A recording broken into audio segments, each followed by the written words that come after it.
All right. We wanted to bring everyone updates on the spring program. Obviously, a lot of new information has been coming out. It's a very fluid situation, and so we've been working pretty much every day to figure out what's going on, figure out as much information as we can, and then make better decisions so that those that are interested in playing in the spring have at least up-to-date information on where we are right now. So first of all, I'll just say that our decisions are made on a lot of things, and Clint will go into a little bit more of this, but a couple of those things are your basic CDC guidelines as well as the policies with the different school districts and cities that we're going to. So we're going to cover those. We're going to cover our new schedule.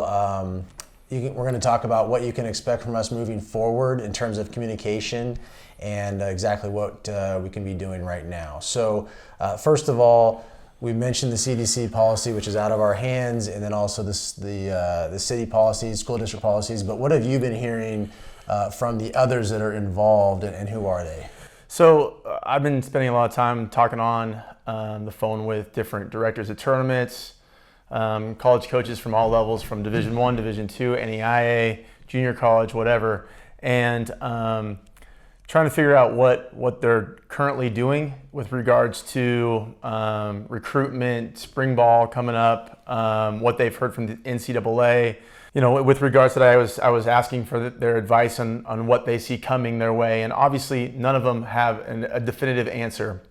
You know, it's a very fluid situation for them and us.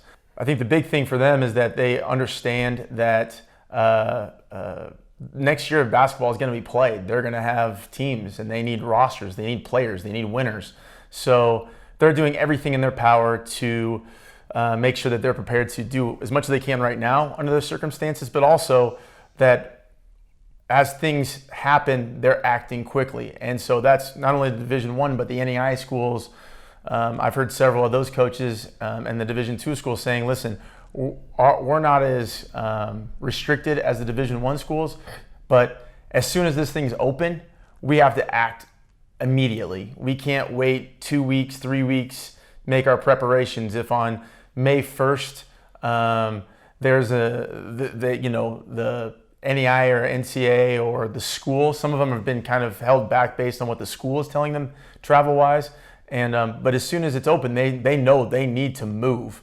And so that's where, again, and we'll talk about this here, about our kind of shift in schedule, is if this thing opens, it's going to be quick, and they're going to need to act, and we're going to need to be prepared so we can act. Because, again, their livelihoods are on the line, and I'm sure there's going to be junior college events. I'm sure there's going to be AAU events that are going to be going quickly, and so it's very fluid, but all the information I have is that everybody's trying to act, be prepared, and act in a way that can allow them to say, listen, when it's go time, we're ready to go. So anyways, that's kind of where we're at, and that's why I think we've shifted our schedule and are trying to figure out we've made some changes to be prepared for that. So based on what we've been hearing from all the parties involved, we have made some adjustments. And so these are important for those of you that were either ready to go or were just having questions on whether or not you wanted to try to partake in the spring. So here's where we're at right now. We have adjusted both the men's and the women's schedules for the spring. As of right now, we are not going to be going to any events in April. We will be making our adjustments as following. So for the men, we'll start there. We are going to be planning on hosting our NPI tournament, as we always have, where the guys will be playing. That's May 8th, 9th, and 10th. And then after that, we intend to take them to Salem, Oregon, Memorial Day weekend for the second tournament of the spring. And that's where the spring will end for the guys. So there's a bit of a reduction there, but still a modified schedule that's going to be able to produce a lot of good competition, a lot of good games, assuming everything moves forward as is. Does that sound about right? Absolutely, and from all even the AAU programs that are out there that are just like us, they are on pause, and they're hungry to play. And just so as parents and players, they're all committed. They've all purchased flights. They've all are in the same boat as us, but they're all hungry to play because All these players have worked so hard, and they want the competition, they want the ability to get the exposure, and so they're just like us. They're pushing their schedules back to work with the fluid schedule that we have. So I think that the competition will be extremely fierce. I know that even some of the shoe company teams that traditionally aren't at these events, if they're going, they're going to be there. So it could be even more competitive than some of the non-live events we've ever had. So, knock on wood that it happens, and if it does, we're going to have some of the best competition in the spring that we've ever had. Yeah, it's certainly going to open up new opportunities, and that's the same for the girls. With the girls, same deal. We won't be going to Spokane, we won't be going to Phoenix, but what we are going to try and do this year is add a women's division to the NPI that May 8th and 9th and 10th weekend. And so that would be here in Boise, and then the following weekend going to Oregon City for the end of the trail for that tournament up there. And that would be the two tournaments for the women. Same kind of deal though, with all the changes and teams having to scramble. We do think those, because they're far enough out, are going to end up being really good tournaments. I think they're going to be really high quality. I think it's going to give the girls an opportunity to really compete and against some of the best teams in the West. And I'm really excited about the potential of us hosting our own tournament. It allows for us to get great competition from kind of our region, which is, Seattle, Portland, Salt Lake, Montana, Reno, whatever, all coming into one location. Because for us, it's a very reasonable drive for all those locations, just like our men's program, which has been a great success over the last 12 years. And this also gives us an opportunity to really reach out to those different programs and tell them what we're about and tell them what we're trying to do, and just get it all dialed in and hopefully have a wonderful event for them as well.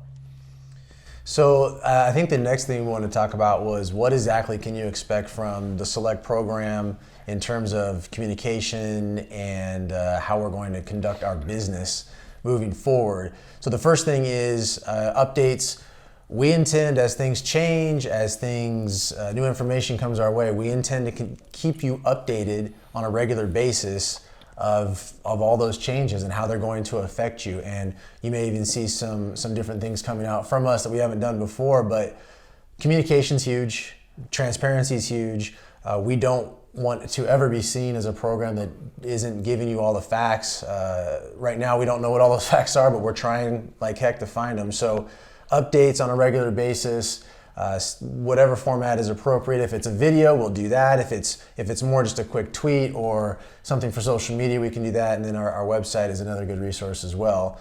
And then the big one really is just the honesty in how we're going to conduct our business, how we're going to handle the finances.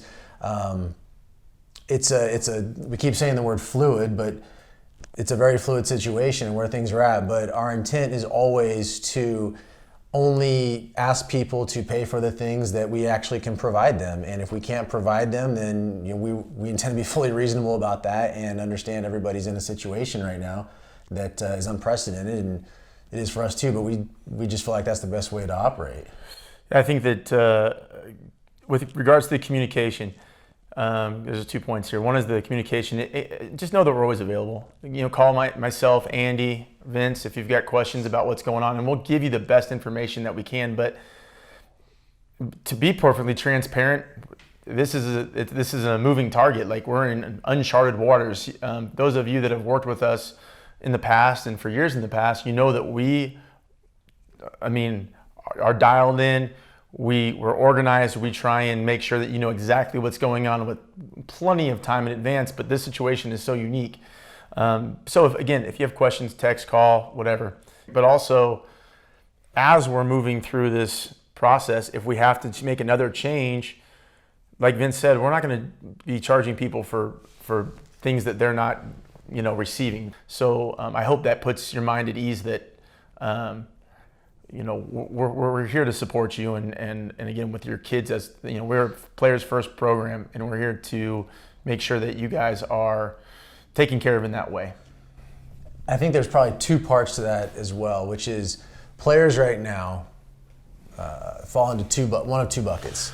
Either you are a player that maybe played for us in the summer previously and got an invitation to play, and you've already been working on those arrangements, or you're a player that wants to play for us and either attended a tryout or maybe interested in doing the Montana virtual tryout that we've put together, and the information is on the website for that. But depending on what bucket you fall into, this information may be a little bit different. So maybe we should dive into that. Mm-hmm. And first of all, if you were invited and you already started making payments or made all your payments and you're wondering what's going on, here's the thing.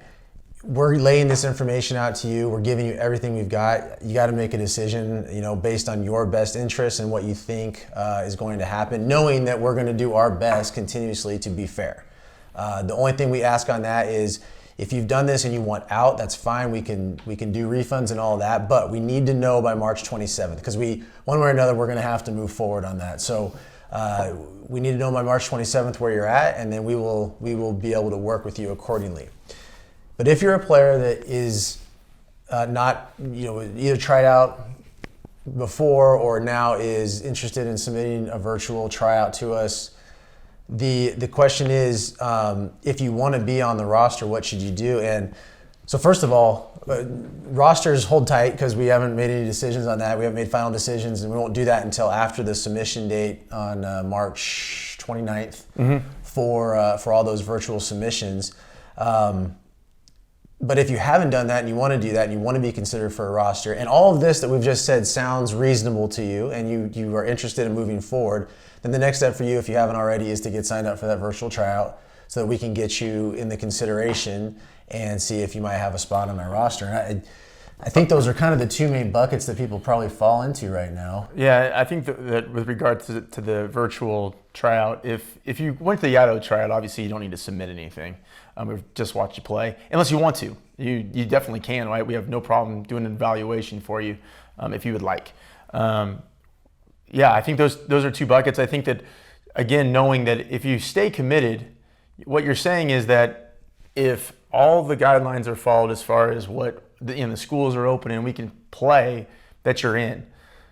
Again, just to kind of put your mind at ease, if you register and pay for this new updated situation and a change needs to be made, or we have to cancel another tournament or whatever, again, no, we can then move things forward towards the summer situation, or we can, again, refund. But know that by committing does not mean that that if something gets canceled or if it gets and we have to make adjustments, that you're committing to that. All you're basically committing to is that we're making this change to these two tournaments, and you're either in because you want to participate in those two tournaments if they happen, or I'm out, so give my roster spot to somebody else. And the reason why is because, again, when this sucker opens back up and they say, listen, you guys can play, it's going to be move fast. Within a week or 2 weeks or whatever, they're going to be saying there's a tournament here or there or whatever, and those two tournaments we're be prepared for. Mm-hmm. We're not going to have time if on May 1st they say yes, you're a full go, to then throw together rosters and make plans. And that's why we're trying to get ahead of this. We don't want to be in the last minute scrambling to put together, because once again, you guys have deserved, you earned the right to compete and play against the best and get the exposure that you deserve. Because flat out, we all know it in this room that this is the best way for you to get seen by college coaches and try and get a college scholarship to play basketball. So, and that's what we're still trying to provide. Yeah, I'm trying to provide, and a great experience, obviously. All that. Create these memories and these lifelong friendships that even if you're in the 14U or 15U and you're not currently being recruited, you're still going to have an amazing time. Absolutely. You'll still have a chance to develop, see some incredible competition, and ultimately make yourself better. So take all this in. Stay tuned. We'll be continuously updating, but we just felt like we owed everyone a bit of an update on everything that's going on with us and our decision making. And given that, this is our footprint's big. We work with people from Montana to Idaho to Washington, Oregon, Wyoming, Utah, and it's hard to keep everybody on the same page, but we're doing the best we can. And obviously, if you have questions about any of this, let us know. We're here to to help. We'll answer your questions. If we don't know the answer, we will not lie. We will tell you we don't know the answer, and we will work on it. But that's all we can do for now, and hopefully that's understandable, and everybody feels okay about that. That's a wrap for now. Stay tuned to social media channels, our webpage, and we will have more information to you whenever we know when that is. Thanks. Thank you.